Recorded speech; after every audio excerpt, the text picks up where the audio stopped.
Allah sama makhluk itu ya wajah dari realitas yang sama, hanya yang satu sejati, yang satu adalah akibat, yang satu sebab, yang satu akibat, yang satu wujud, yang satu maujud, yang satu hak, yang satu kholak.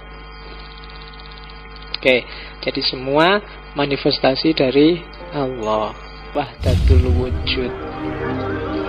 Sebenarnya wujud dan maujud itu dua keping dari sisi mata uang yang sama. Itulah wahdatul wujud. Jadi apa? Itu bedanya antara hak dengan kholak. Jadi Allah itu kalau dilihat dalam dirinya sendiri, maka dialah al-haq. Tapi kalau dilihat dari sisi manifestasinya, penampakannya, kalau bahasanya tasawuf, bahasanya Ibnu Arabi, tajallinya Allah, yang itu namanya kholak, maka dia banyak. Jadi dilihat di sisi dirinya sendiri, Allah itu hak, satu dan segalanya. Tapi dilihat dari sisi manifestasinya, manifestasi itu kan penampakan. Penampakan itu kan bukan yang sesungguhnya, hanya tampilannya aja kayak gitu, tampaknya saja kayak gitu. Nah, itu banyak. Alam semesta ini adalah tampaknya dari Allah. Makanya acara hantu-hantuan itu kan pakai istilah penampakan. Kita tunggu penampakan. Penampakan itu kan bukan barangnya itu sendiri, tapi tampaknya saja kayak gitu.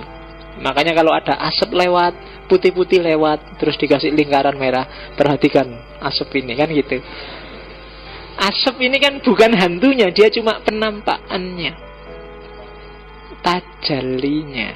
Nah, Allah itu satu-satunya, dan penampakannya adalah alam semesta ini termasuk kalian. Itulah wahdatul wujud. Analoginya biasanya pakai cermin kalau di Ibnu Arabi. Kayak cermin banyak, atau kalau bingung cermin banyak, misalnya ruangan ini temboknya semua kita ganti dengan kaca yang bisa dibuat berkaca. Terus aku berdiri di tengah-tengah ruangan ini yang sekelilingnya kaca, maka kamu kan lihat gambarku ada di sana, gambarku ada di sana, gambarku ada di sana. Itu kan? Yang ada di kaca itulah penampakan. Wujud yang sejati, ya aku yang ada di tengah itu tadi. Alam semesta termasuk manusia itu gambarku yang ada di kaca itu. Dan Allah adalah aku yang ada di tengah-tengah itu tadi. Itulah wahdatul wujud. Wujud yang sejati, ya aku yang di tengah tadi. Yang lain kan cuma penampakan. Apapun yang lain itu kan tergantung aku. Kalau aku ngangkat tangan, dia juga ngangkat tangan. Yang gambar di sana, yang belakang juga ngangkat tangan. Dan alam semesta itu ya gambar-gambar yang ada di kaca. Mungkin yang pojok sana jadi gunung, yang pojok sini jadi laut, yang pojok itu gambarnya Allah.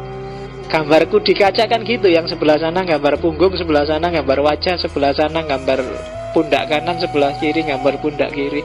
Dan itulah alam semesta. Ada yang sedikit menggambarkannya, ada yang banyak, ada yang hampir representatif. Dan di antara yang dianggap paling mendekati Allah ala suratihi adalah manusia. Jadi manusia adalah representasi, bukan jasmaninya ya. Nanti kalau jasmaninya kamu berarti Allah itu kayak gini, enggak. Tapi ruhaniyahnya, dimensi ruhnya manusia adalah manifestasi paling sempurna dari wujud Allah. Makanya innallaha khalaqa Adam ala suratihi. Oke. Itulah gambarannya wahdatul wujud. Jadi semuanya wujud, semuanya Allah, semuanya wahdah. Jadi satu. Ya. Jadi al-haq sama al-khalaq itu dua keping dari sisi mata uang. Intinya ya hak, intinya ya wujud. Yang lain itu maujud.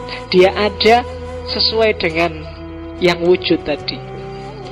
Karena gambar di kaca itu sesuai dengan apapun yang dilakukan oleh yang berkaca. Itulah yang disebut wahdatul wujud. Agak beda dengan hulul, dengan itihad, dengan Surawardi kemarin.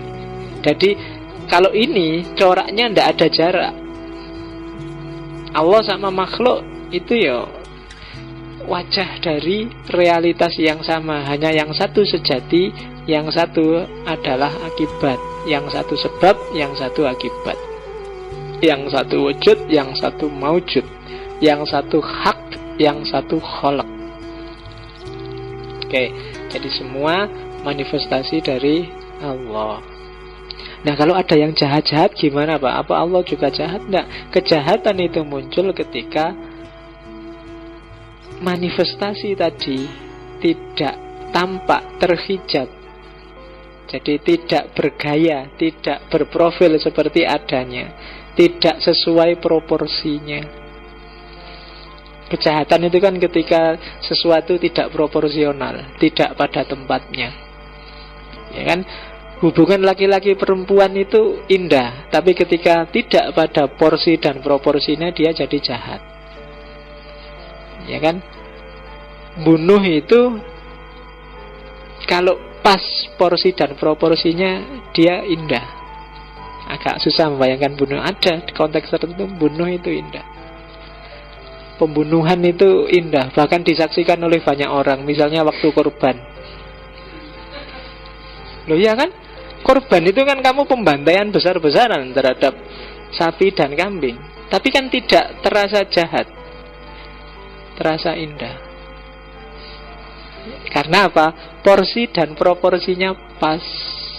Bahkan kadang-kadang bohong pun kalau proporsional sesuai kondisi kadang-kadang pas, sesuai, indah. Ya kan, loh, bohong indah itu kan ya, kamu yang pacaran kan sering ngalami. Kamu kangen aku enggak? Iya kangen, padahal enggak. Tapi kan indah. Bohong tapi indah. Oke, ya enggak gitu maksudnya. Jadi enggak semua yang ada di alam semesta ini, ayo realnya pas, maka dia adalah manifestasi dari adanya Allah. Oke. Nanti ini membawa implikasi panjang. Misalnya, gimana Pak kalau terus ada orang bilang berarti tidak salah orang Kristen dong? Ketika orang Kristen bilang Isa, Yesus itu Tuhan, kan semuanya juga Tuhan, gambarannya Tuhan, kan gitu. Kalau pakai Ibnu Arabi, iya benar Yesus itu Tuhan, tapi tidak bisa dibalik kalimatnya. Tidak bisa Tuhan itu Yesus. Jadi Yesus itu Tuhan ya karena memang dia salah satu tajalli manifestasi Tuhan, sebagaimana kamu boleh bilang anak al-haq, tapi nggak bisa dibawa al-haq huwa ana. Kalau anak al-haq, aku bagian kecil dari al-haq yang luar biasa besar, tapi nggak bisa dibalik karena ana adalah gambar yang ada di sana. Itu juga manifestasi Tuhan, tapi dia tidak Tuhan yang sejati. Yesus Tuhan iya, tapi tidak selalu Tuhan itu Yesus.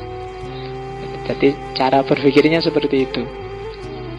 Itu sehingga Islam datang meluruskan semuanya. Tidak kayak gitu. Biarkan Allah yang sejati itu apa adanya. Yang lain itu kholak. Meskipun ada entitas ketuhanan di dalam masing-masing itu, dan posisikan setiap entitas ketuhanan sesuai porsi dan peranannya masing-masing, biar dia bisa menggambarkan dirinya sebagaimana gambarnya Tuhan. Dan manusia yang bisa memerankan dirinya secara pas sebagaimana surahnya Tuhan, itu nanti yang di Ibnu Arabi disebut insan kamil. Nanti di belakang ada penjelasannya. Oke, nah sekarang kita lihat Allah sendiri. Kayak gimana sih rentetan dari yang sejati sampai lahir manifestasi, sampai lahir tajalli itu. Jadi memahami Allah, katanya Ibnu Arabi, bagi dia di 3 level. Allah tidak ujuk-ujuk dia sendiri terus misah dengan mana. Tidak, Allah itu dia punya 3 martabat. Martabat yang pertama adalah martabat ahadiyah. Ahadiyah itu Allah apa adanya, yang laisa kamislihi syai'un.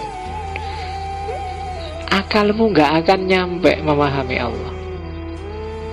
Dia tidak seperti apapun. Seperti apapun definisimu, gambaranmu, sebutanmu terhadap Allah, Allah tidak kayak gitu. Karena akal kita terbatas, Allah tidak terbatas. Akal kita hanya laku untuk yang punya ruang dan punya waktu, tapi Allah tidak punya ruang dan tidak punya waktu. Ya kan? Akalmu itu kan tidak berdaya kalau di luar ruang, di luar waktu sudah nggak nyampe sudah. Yang tidak terbatas saja akalmu sudah nggak nyampe. Berapa angka paling besar? Nggak akan nyampe pikirmu. Berapa ya angka paling besar itu ya? Selalu ada yang di atasnya. Atau berapa angka paling kecil nggak? Selalu ada yang di atasnya. Ukuran paling besar adalah nggak nyampe. Jarak paling jauh itu berapa? Nggak nyampe. Karena akal kita hanya bisa untuk yang terbatas. Karena dia sendiri sifatnya terbatas. Yang tidak ada ruang, tidak ada waktu, akal juga nggak nyampe. Sebelum Allah menciptakan segala sesuatu, kalau pakai sebelum itu kan berarti sudah ada waktu. Akal kita nggak nyampe loh.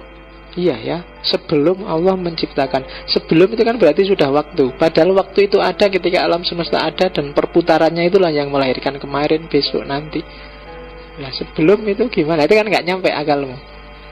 Jadi akal yang kamu dewa-dewakan itu sebenarnya batasnya banyak.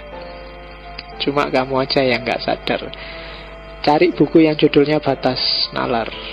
Itu versi positivistik di mana nalar itu terbatas. Tapi kalau versi religiusnya nanti seperti ini. Oke.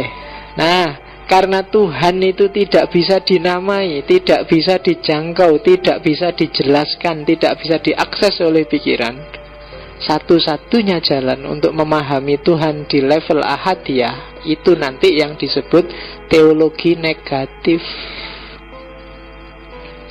Selalu harus kamu negasikan apapun temuanmu, apapun pikiranmu, apapun definisimu, penjelasanmu tentang Tuhan. Tuhan pasti tidak seperti itu. Itulah nanti yang disebut teologi negatif. Negasikan semua. Karena Tuhan ada di balik itu semua. Pikiranmu gak akan nyampe, penjelasanmu gak akan menjelaskan yang sesungguhnya. Jadi itu level yang pertama.